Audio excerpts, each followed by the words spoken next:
Stell dir folgende Situation vor. Du bist gerade fertig mit Kaffee kochen, guckst raus in den Garten, siehst den sauber gemähten Rasen. Dein Roboter war am Werk. Richtig cool. Dann gehst du raus und da ist er. Der gefürchtete Randstreifen. An der Beetkante, an der Hausmauer, am Zaun, am Randstein. Du kennst es, also machst du es wie jedes Jahr und holst deinen Trimmer aus dem Schuppen. Staubig, laut, nervig, zeitintensiv. Aber die gute Nachricht ist, das muss nicht mehr sein. Denn jetzt hat Ecovacs einen neuen Mähroboter, den Ecovacs Goat A1600 Leader Pro. Ein neuer Mähroboter, der ein True Edge Trimmermodul hat, mit dem er deinen Rand mähen können soll. Das ist aber noch lange nicht alles. Er mäht auch völlig ohne Antenne, ohne Beacons, ohne Begrenzungskabel, sondern mit LiDAR, Lasertechnologie, wie so ein Saugroboter. Ob das alles funktioniert, das finden wir jetzt gemeinsam raus. Let's go!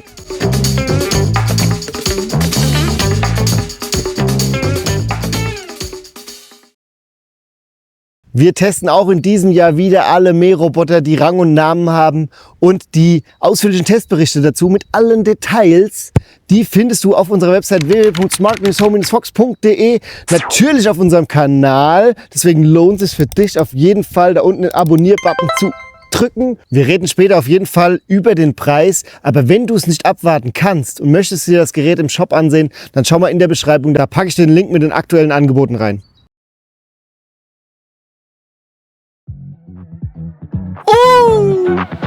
Zubehör vom neuen Ecovacs Goat A1600 LiDAR Pro ist sozusagen Standard, außer wir haben hier wirklich zwei fette Bedienungsanleitungen, ordentlich Papiermüll und das Trimmer Edge Modul, das man zuerst mal installieren muss. Und ich zeige euch mal, wie das geht.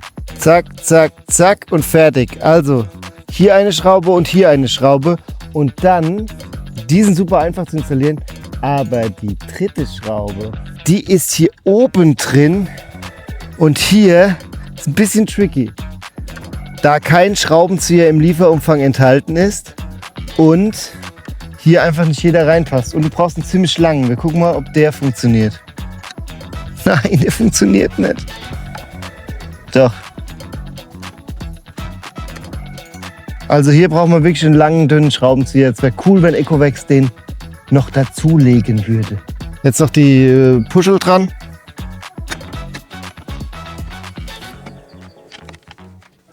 Easy peasy. Wenn du das Teil aus der Kiste holst, dann ist der erste Eindruck gute Verarbeitung, hochwertig, ja, ein Auge fürs Detail, ein schicker weißer Rennwagen.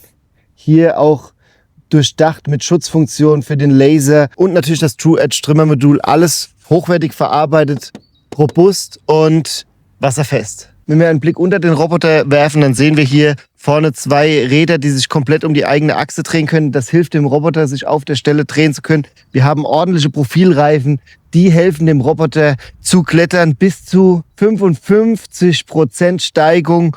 Und ob das klappt, das probieren wir auf jeden Fall auch aus. Alles in allem ein sehr solides Konzept auf den ersten Blick. Und jetzt schauen wir mal, wie lange die Einrichtung dauert. Oh, alter Falter.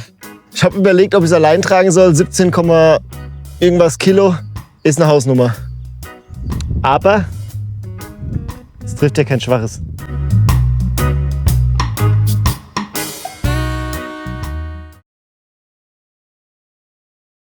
Auspacken dauert 3 Minuten. Einrichtung startet um 28. Es lädt. Wo ist er dann? Wo ist er denn? Ah, the machine. Bereiten Sie den Goat vor. Was ist denn das? Wiki. Holoscope 360. Wir starten die Kartierung. Ich warte. Der Roboter sagt, ich soll warten. Ich warte. Oh, das ging schnell. Es geht los.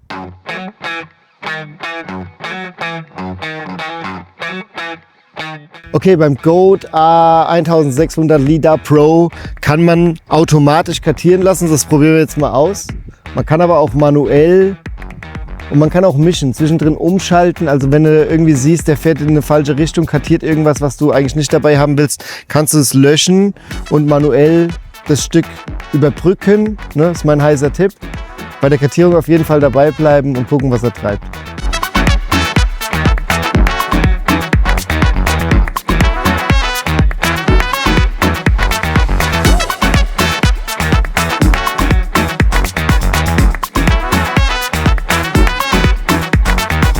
Hier siehst du, dass er bei Schatten ein bisschen Probleme hat, die Rasenkante zu erkennen.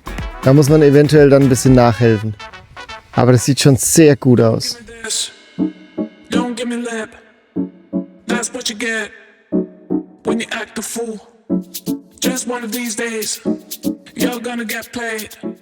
Okay, Einrichtung abgeschlossen. Wir haben jetzt ein bisschen was mehr als 30 Minuten gebraucht.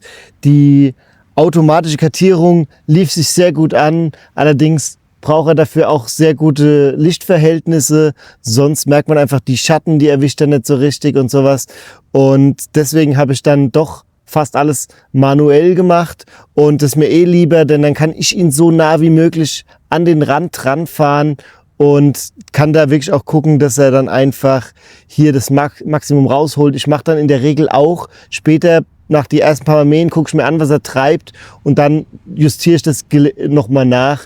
Neue Zone kein Problem, Pfade kein Problem, Sperrzone kein Problem. Sieht gut aus und jetzt schauen wir mal, ob er auch mähen kann. Let's mow!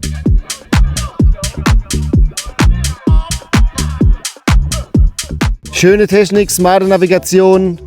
Eine App, die man gerne öffnet, aber am Ende des Tages gibt es eine einzige Frage, die wirklich zählt. Wie sieht der Rasen danach aus? Schauen wir es uns an. Das Mähwerk des A1600 ist ein anderes Kaliber als bei günstigeren Modellen. 32 Volt Hochleistungsplattform, 2 Klingenscheiben, 330 mm Schnittbreite, 3000 Umdrehungen pro Minute. Zum Vergleich, ein Standard-Mähroboter dreht mit etwa 2000 Umdrehungen pro Minute. Der A1600 dreht 33% schneller durch.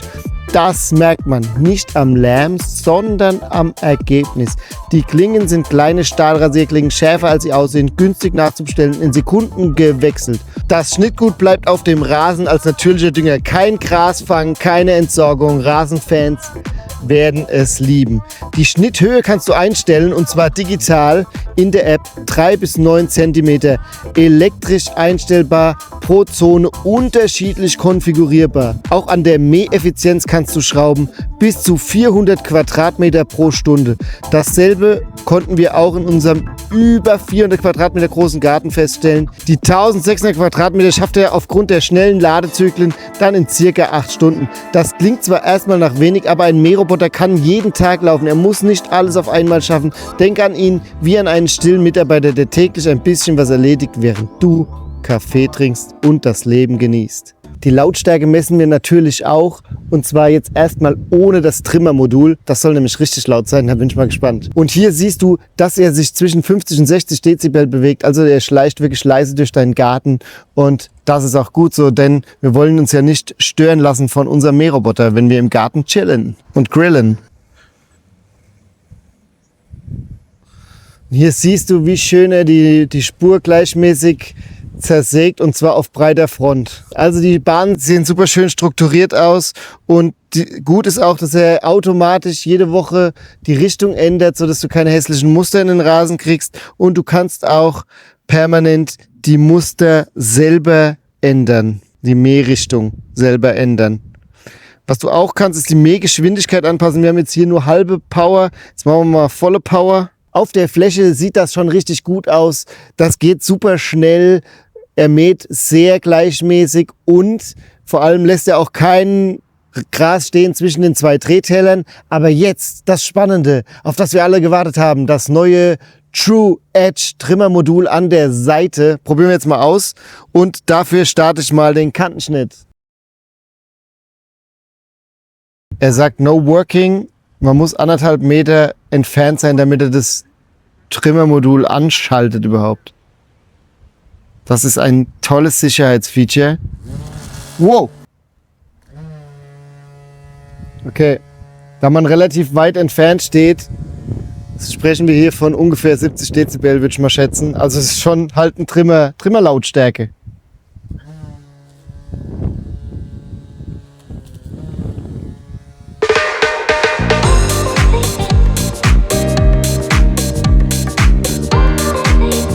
Also hier hat er es wirklich gut gemacht, ja. Also hier hat er so ungefähr 3 cm stehen lassen, ne? Da hat er auch schön die Linie gehalten hier, ein ganzes Stück lang.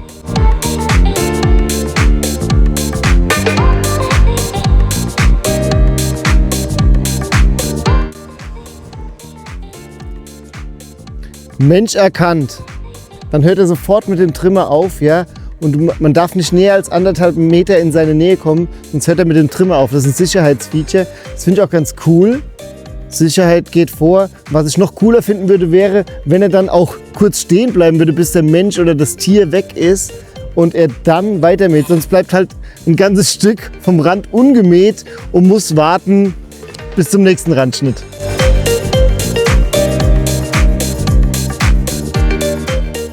Fazit zum Randschnitt. Ich bin super aufgeregt, denn das ist wirklich eine technische Neuerung, die sich lohnt, finde ich. Da hat Ecowax auf jeden Fall an den richtigen Stellschrauben geschraubt. Das Trimmer True Edge Trimmermodul ist wirklich cool und er schneidet den Rand. Allerdings muss man auch sagen, wenn der Rand gleich hoch ist wie der Rasen, dann empfehle ich einfach bei der Kartierung halb-halb zu machen, denn das ist dann immer noch der bessere Randschnitt als das Trimmermodul. Aber wenn die Wand da ist, dann fährt er schon sehr nah ran, bis auf 2-3 Zentimeter und das steht und fällt mit der Kartierung. Und natürlich zur Wahrheit gehört auch, dass das Modul nicht wirklich in die Ecken kommt. Wenn da 2 Mauern aufeinandertreffen, kann er da nicht rein.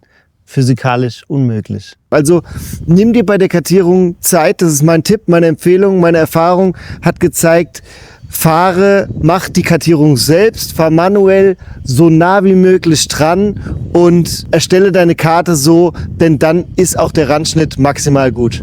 Dementsprechend gut navigiert er dann am Rand entlang. Apropos Navigation, wie macht er das eigentlich? Schauen wir uns das jetzt mal gemeinsam an. Dir gefällt der Ecowax Goat A1600 LiDAR Pro und du möchtest ihn mal im Shop anschauen, dann unten in der Beschreibung habe ich dir Links mit den aktuellen Angeboten hingepackt. Was passiert, wenn die Familie auf dem Rasen spielt und der Roboter mäht gerade und du oder dein Kind stürzen vor den Roboter? Die Antwort ist AIVI 3D. Der Roboter, der navigiert ja mit dem LiDAR Pro Laser oben, der dreht sich immer schön und sorgt dafür, dass der in geordneten Bahnen fährt. Aber was passiert, wenn ein Hindernis da ist? Genau das finden wir jetzt raus. Unseren standardisierten Hinderniserkennungstest hier. Alle Roboter müssen durch die gleiche harte Schule. Und jetzt als erstes muss unser kleiner Kaktusfreund hier herhalten. Sag schon mal Tschüss. Ciao. Wird er ihn sehen? Wird er ihm ausweichen? Stabil.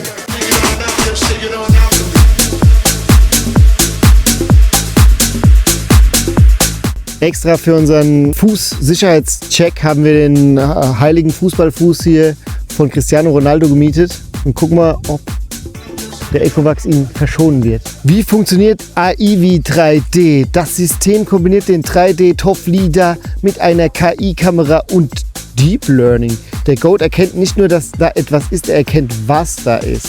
Über 200 verschiedene Hindernistypen sind trainiert. Gartenstühle, Steine, Spielzeug, Werkzeug, Baumstümpfe, Blumentöpfe und natürlich kleine Tiere inklusive Igel. Ja, wirklich? Wir machen mal den Igeltest. Beweisführung, der Igel war vorher schon zerrissen. Innerlich und äußerlich. Wir gucken jetzt mal, ob er heute ohne Verletzungen davonkommt.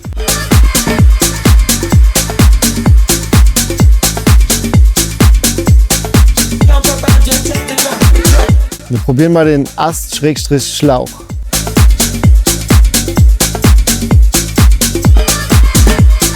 Läuche lieber vom Rasen entfernen. Und er ist da auch. Ich habe ja ein bisschen Angst um unseren Zwerg. Mal gucken, wie die Geschichte für ihn ausgeht. Achtung, Hubert, pass auf dich auf, Junge! Da kommt ein Mähroboter angerast. Nice. Zwischenfazit zum Hinderniserkennungstest. AIVI 3D funktioniert bei großen Hindernissen über 15 cm problemlos. Der Kaktus lebt, alles gut. Der Zwerg, den hat er super erkannt, ist schön außen rumgefahren. Fuß hat er erkannt, ist für meinen Geschmack ein bisschen zu dicht dran vorbeigefahren. Könnte ein bisschen mehr Abstand sein auf jeden Fall. Der Igel, der ist super klein, der ist unter 10 cm. Da tut er sich extrem schwer, den als Hindernis zu erkennen. Der fährt zwar außen rum, aber hat ihn dann noch so ein bisschen unter die Räder gekriegt. Nicht unter die Messe, aber unter die Räder. Also Hinderniserkennungstest würde ich so mal sagen 2-. Bei großen Hindernissen super, bei kleinen Hindernissen wie zum Beispiel dem Stock, ja, da ist es einfach auch vom Hersteller so kommuniziert, schwierig. Das heißt für uns letzten Endes, wir machen hier den Igelschutz in dem Sinne, dass wir auf keinen Fall nachts mähen oder in der Dämmerung. Und wir gucken auch, dass da keine Schläuche liegen oder irgendwas, was nicht kaputt gehen sollte. So Hubert, du hast jetzt Feierabend. Mach's gut, mein Freund. Bis zum nächsten Mal.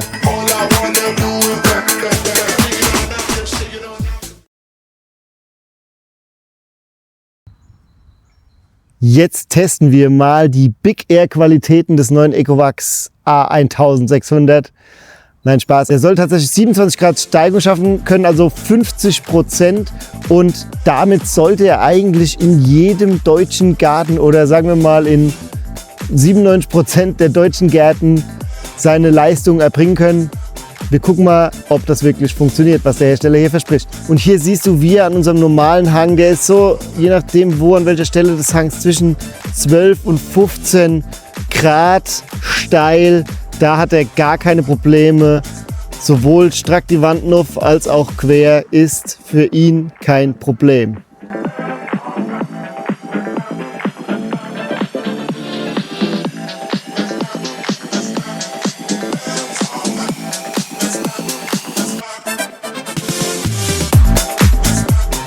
Als Fazit zum Klettertest können wir eigentlich ja die Bilder sprechen lassen, aber ich fasse es nochmal kurz zusammen. Auf normalen Untergrund, sprich Erde, Rasen, in unserem Garten überhaupt gar keine Probleme mit Steigungen. Und auch auf unserem Kunstrasen, Steigungsmodell hier, hat er richtig gut performt, hat die Herstellerangaben spielleicht eingehalten. Sieht top aus, wenn du Steigungen im Garten hast bis zu 27 Grad, dann ist der Ecovacs A1600 für dich auf jeden Fall hiermit in die engere Auswahl gerutscht.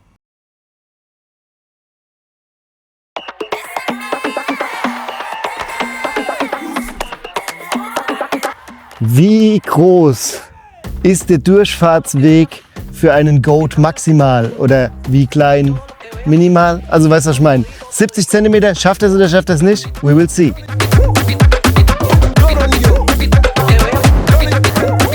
Jetzt machen wir 60 cm. Boom! Oh, so breit. Das schafft ja nicht mal ich. 60 cm, kein Problem für den Goat. Die Mähroboter nehmen uns ja super viele Aufgaben ab im Garten. Das ist, finde ich, ein Gewinn an Lebensqualität, ist auch ordentlich was wert. Aber ganz ohne unsere Hand funktioniert es noch nicht. Du musst den ab und zu mal warten und dazu gehört hier den LiDAR-Laser immer schön sauber zu halten, die Kamera schön sauber zu halten. Also mal drunter zu gucken. Ja, wie schmutzig ist das Teil? Wenn er durch Schlamm gefahren ist, kann man hier ruhig mal die Räder sauber machen. Die Messerchen, die wetzen sich mit der Zeit ab, alle halbe Jahr. Bei mir reicht eigentlich auch einmal in der Saison, dass man da guckt, ob die Messer noch scharf sind und dann eventuell die austauscht. Das Trimmermodul, das hat einen Faden und auch der Faden kann mit der Zeit Verschleißanzeichen mit sich bringen. Da muss man den auch mal vielleicht austauschen. Ja, hier, das hier kann mit der Zeit auch irgendwie dreckig und kaputt gehen, muss man auch dann vielleicht mal austauschen. Ist ein bisschen was zu tun. Vor dem Winter oder nach einer richtigen Schlammschlacht oder auch zwischendrin, wenn er halt einfach dreckig geworden ist, dann lohnt sich das Teil sauber zu machen. Abspritzen mit einem Wasserschlauch, funktioniert, kein Druckstrahler benutzen. Das Teil ist wasserdicht, aber mit dem Druckstrahler, da kann man einiges kaputt machen. Das würde ich nicht raten. Und wenn es richtig dreckig wird, dann lohnt es sich vielleicht auch ein Reinigungsmittel zu benutzen. Es gibt sogar richtige Mähroboter-Reinigungsmittel, die sind halt ökologisch nachhaltig. Da ist es dann nicht schlimm, wenn es auf die Erde kommt und so, ne? Und wenn du da einen suchst, dann schau einfach mal unten in der Beschreibung, da habe ich einen mitgebracht mit Rabattcode. Kannst du dir ja mal im Shop ansehen. Das war's an Wartungsaufgaben eigentlich. Regelmäßige Updates zieht er sich automatisch, wenn er im WLAN eingebunden ist. Und dann ist das eigentlich eine schlanke Sache.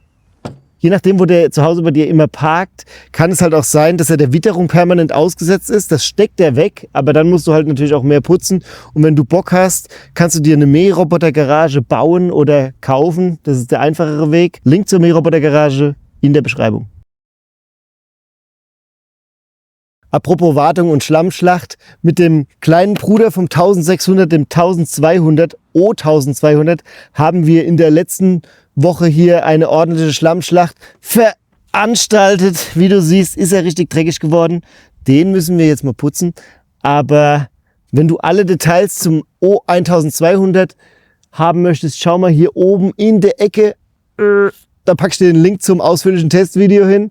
Und an dieser Stelle stellst du dir vielleicht die Frage, welcher Saugroboter ist denn der richtige für mich? Und wenn du es ganz genau wissen willst, dann nutz doch mal bitte den Link, den ich dir in die Beschreibung packe, zu unserem Mähroboter-Berater-Tool. Da kannst du deine Präferenzen angeben. Wir schauen uns das persönlich an und geben dir dann eine Empfehlung, die zu dir und deinem Garten passt. Und das Ganze, das Beste daran, das ist komplett kostenfrei. Jedenfalls, welcher von diesen Ecovacs ist denn der bessere für dich? Die Frage können wir an dieser Stelle auf jeden Fall klären. 1600, 1200, was ist überhaupt der Unterschied? Und die höhere Zahl lässt es schon vermuten. Der ist für 1600 Quadratmeter, der ist für 1200 Quadratmeter. Von der Navigation sind sie gleich. Die benutzen beide LiDAR, benutzen beide für die Hinderniserkennung AIVI 3D. Die haben beide dieses tolle True Edge Trimmer Modul für den Rand. Ja? Aber wenn man drunter schaut, dann sieht man, der eine hat 2 Mähscheiben und der andere hat eine Mähscheibe. Das heißt, das ist natürlich auch der größeren Fläche geschuldet. Der ist einfach deutlich schneller unterwegs, kann viel größere Flächen in viel schnellerer Zeit bearbeiten. Der 1600 hat einen krassen Akku drin und eine krasse Ladefunktion. Also kannst du wirklich beim Laden zugucken. Das geht super schnell. In 50 Minuten ist der einmal komplett vollgeladen. Wenn du steilere Hügel in deinem Garten hast, dann ist der auch besser geeignet. Der 1600, der kann einfach nochmal 5% mehr oder besser klettern. Vielleicht ist an der Stelle dann auch entscheidend die Frage nach dem Preis. Und die haben wir hier noch gar nicht geklärt. Der A1600 LiDAR Pro kostet roundabout UVP online circa 1500 € und der kleine Bruder, der kostet tatsächlich unter 1000 €. 1 Euro unter 1000, aber unter 1000 €. Und da ist mein Tipp einfach, schau dir genau an, ob du wirklich die große Variante brauchst für deinen Garten. Der Durchschnittsgarten in Deutschland, der ist ja eigentlich unter 500 Quadratmeter und da ist für die meisten Gärten der große hier eigentlich drüber und der kleine besser geeignet. Aber ich kann ja nicht in deinen Garten gucken, deswegen musst du das entscheiden. Die Frage grande, für wen ist der Ecovacs Goat A1600 LiDAR Pro denn jetzt geeignet, für welchen Garten? Da möchte ich erstmal sagen, was ist uns aufgefallen, was jetzt noch ein bisschen verbesserungswürdig ist oder was nicht so seine Stärken sind. Also da gehört dazu, dass die Hinderniserkennung für Gegenstände unter 10 cm, die ist nicht so gelungen. Da kann man noch mal beim AIVI 3D paar Bilder zum Lernen durchjagen, damit das auch noch besser wird. Ich denke, das kann man ganz gut umgehen, sozusagen Stichwort Wildtierschutz im Garten oder Haustierschutz, indem du eben nicht zu den Zeiten mähen lässt, nachts und in der Dämmerung. Ansonsten finde ich, ist das Gerät für seine 1600 € ein guter Kauf. Was mir sehr gut gefallen hat, ist einmal diese ganze Einrichtung, Kartierung und sowas. Das ist einfach, da merkt man, dass Ecovacs hier eine Bank ist, schon jahrelang Erfahrung hat im Roboter-Business und das ist einfach wirklich reibungslos verlaufen. Das gefällt mir gut und auch die App ist super aufgebaut, strukturiert, wie man es eben von Ecovacs kennt, wenn man schon ein bisschen Erfahrung damit hat. Das sieht gut aus. Wenn du zum Beispiel schon im Ecovacs-Universum unterwegs bist mit einem Saugroboter, ja, dann hast du alles in einer App. Das ist natürlich auch klasse bei dieser App-Inflation, die man so auf dem Handy hat. Und das ist auch dann eben intuitiv und gleich. Was uns auch sehr gut gefallen hat, ist die Navigation, die LiDAR-Laser-Navigation, die Einrichtung. Das ging alles schnell. Du musst keine Kabel vergraben, keine Beacons mit Batterien aufbauen, keine RTK-Antennen am Dachstuhl anbringen oder sowas. Ja, das funktioniert hier einfach wirklich sehr zuverlässig und gut und vor allem super flüssig. Also der überlegt auch nicht lange, der fährt seine Bahnen sehr schnell ab, mäht große Flächen super schnell, 1600 Quadratmeter, kein Problem. Das Schnittbild sieht gut aus und vor allem dieser True Edge Trimmer, der den Rand schneidet. Ja, wenn du das richtig kartierst, dann ist es wirklich auch ein echter Mehrwert. Da wird der Rasen deutlich weiter an den Rand gemäht. Ist noch nicht perfekt.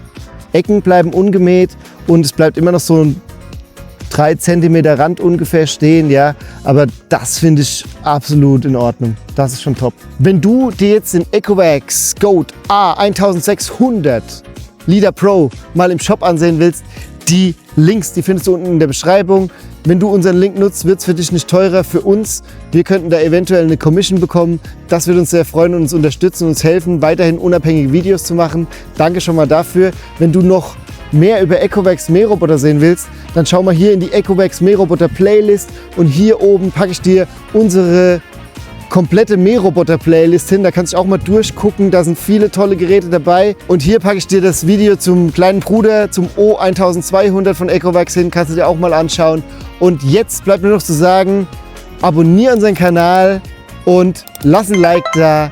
Vielen Dank dafür und wir sehen uns bald wieder. Bis dahin, Peace.